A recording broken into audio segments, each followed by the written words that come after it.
பக்தி ஒளி நேயர்கள் அனைவருக்கும் வணக்கம்.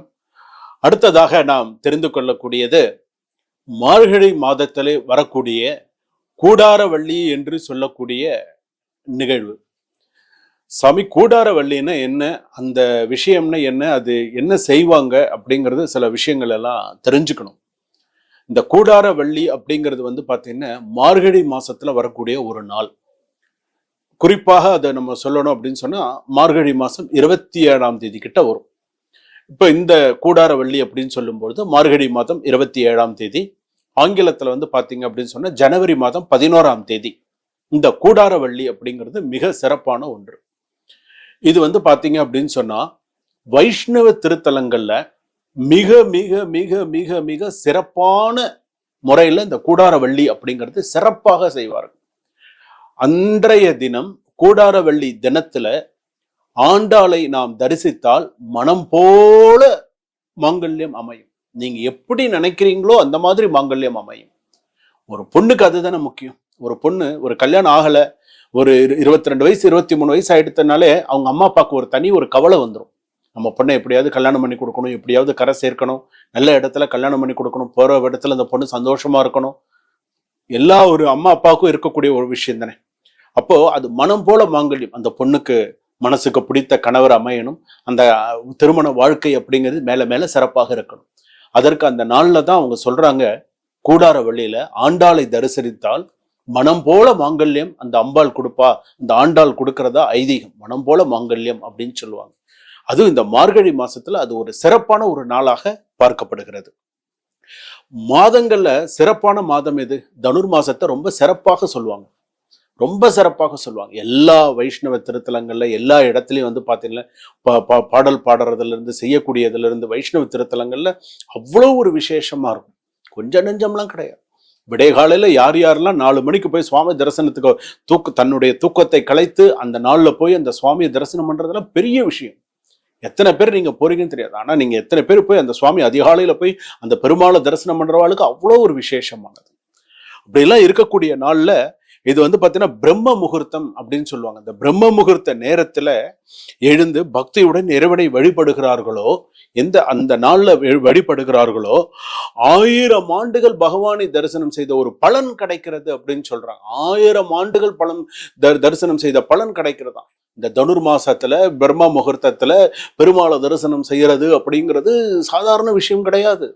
எந்த ஒரு சூழ்நிலையிலும் சரி. இதெல்லாம் உங்களுக்கு பாத்தீங்க அப்படின்னு சொன்னா அந்த இறைவனுடைய பரிபூர்ண அருள் இருந்தால்தான் அதெல்லாம் நமக்கு. சில பேர் நம்ம சொல்ல முடியுமா? சில பேர் என்ன பண்ணுவாங்க, நைட் டியூட்டியில போறவங்க இருப்பாங்க. சில பேர் என்ன பண்ணுவாங்க, சீக்கிரமா எழுந்திருக்கணும். சில பேருக்கு அதிகாலையிலேயே முடி போறக்கூடியதாக இருக்கும். இப்போ இந்த மார்கழி மாசத்துல சில பேர் சீக்கிரம் எழுந்திருந்து அந்த பழக்கம் அடுத்த மாசம் வரைக்கும் சில பேருக்கு தொடரும். அது கொஞ்ச நாள் ஆனது அப்படியே கொஞ்சம் கொஞ்சமா மாத்திப்பாங்க. ஆனா அந்த தொடரக்கூடியது. அதனால அந்த அதிகாலையில இந்த பிரம்ம முகூர்த்த நேரத்துல நம்ம செய்யக்கூடியது அப்படின்னு சொல்றாங்க. அப்படி சொல்லும் போது பாத்தீங்க அப்படின்னு சொன்னா திருப்பாவை திருவெண்பாவை நம்ம சொல்றோம் இல்லையா, அதிகாலையில பாராயணம் பண்றது அப்படிங்கிறது மிக சிறப்பானது. அதிகாலையில நம்ம பாராயணம் பண்றது மிகவும் சிறப்பானது. அப்ப இந்த கூடாரவள்ளி அப்படின்னு சொல்லக்கூடிய நாள்ல, அந்த விசேஷமான ஒரு நாள்ல நம்ம அம்பாளை எந்த அளவுக்கு நம்ம ஆண்டாள் நம்ம தரிசனம் பண்றோமோ அந்த அளவிற்கு பாத்தீங்க அப்படின்னு சொன்னா விசேஷமானது அப்படின்னு சொல்றது. விசேஷமானது அப்படின்னு சொன்னா அதிகாலை பொழுதில், அதாவது 27ஆம் நாள் அப்படின்னு நம்ம சொல்றோம் இல்லையா, 27ஆம் நாள் கூடாரை வெல்லும் சீர்வழி வாரா அப்படின்னு சொல்லக்கூடிய அந்த பாடலோடு வரும் சில விஷயங்கள். அப்ப அந்த பாடலோடு வரும்பொழுது அவ்வளவு ஒரு விசேஷமாக அந்த கோவிந்தான்ற அந்த ஒரு வார்த்தைகளை சொல்லி அந்த கூடார வெள்ளியானது அவ்வளவு ஒரு விசேஷமாக இருக்கும். அதாவது நெய் பால் அது வடியும் சர்க்கரை பொங்கல் அப்படின்னு சொல்லுவாங்க. இதுக்கு ஈடானது வேற எதுவுமே கிடையாது. அன்றைய நாள் அதுதான் நைவேத்தியம் சுவாமிக்கு. நெய் வடிய பால்ல செய்யக்கூடிய அந்த சர்க்கரை பொங்கல், நெய் வடியக்கூடிய அந்த பொங்கல் அப்படிங்கிறது அவ்வளவு ஒரு விசேஷமானது. இதுலயே இன்னொரு விசேஷம் நான் சொல்றேன். நல்லா இந்த கூடாரவள்ளி நம்ம சொல்றோம் இல்லையா, யார் யாருக்கெல்லாம் ஜாதகத்துல குருவும் சுக்கிரனும் ஒன்னா இருக்கோ அதுதான் அந்த கூடாரவள்ளியோடைய சிறப்பே. அந்த ரொம்ப ஒரு சிறப்பானதாக இருக்கு. ஜோதிடத்துல பாத்தீங்க அப்படின்னு சொன்னா ஒரு இந்த நிலை அமைந்துட்டாலே பெரிய விஷயம் அப்படின்னு சொல்லுவாங்க. குருவும் சுக்கிரனும் ஜாதகத்துல இருக்கிறது, இந்த கூடாரவள்ளிக்கும் நிறைய சம்பந்தம் இருக்கு. நல்லா ஞாபகம் வச்சுக்கோங்க. இந்த குருவும் சுக்கிரனும் ஜாதகத்துல ஒண்ணா இருந்தா அவங்க அவங்க என்னென்னலாம் நினைக்கிறாங்களோ அத்தனையும் அவங்களால சக்சஸ் பண்ணிட்டு அவங்க லைஃப்ல போக முடியும். அந்த ஜோதிட ரீதியா இதுவும் உண்டு. அந்த கூடார வெள்ளி அப்படின்னு நம்ம சொல்றோம் இல்லையா, இதுவும் உண்டு அப்படின்னு சொல்றது.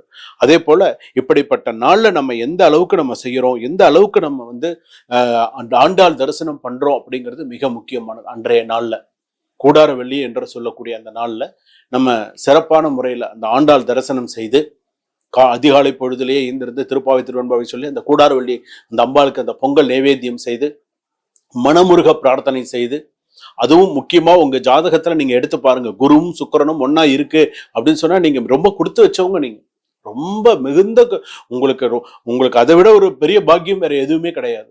அதனால இந்த கூடார வெள்ளி என்று சொல்லக்கூடிய இந்த நாள்ல ஆண்டாளை தரிசனம் செய்து பெருமாளை தரிசனம் செய்து, அதாவது நோய் இல்லாத ஒரு வாழ்க்கை, சந்தோஷமான ஒரு வாழ்க்கை, மனம் போல ஒரு மாங்கல்யத்தோட இந்த கூடார வெள்ளிய நாள் அன்று ஜனவரி 11ஆம் தேதி மார்கழி மாதம் 27ஆம் தேதி ஆண்டாளை தரிசனம் செய்து பெருமாளை தரிசனம் செய்து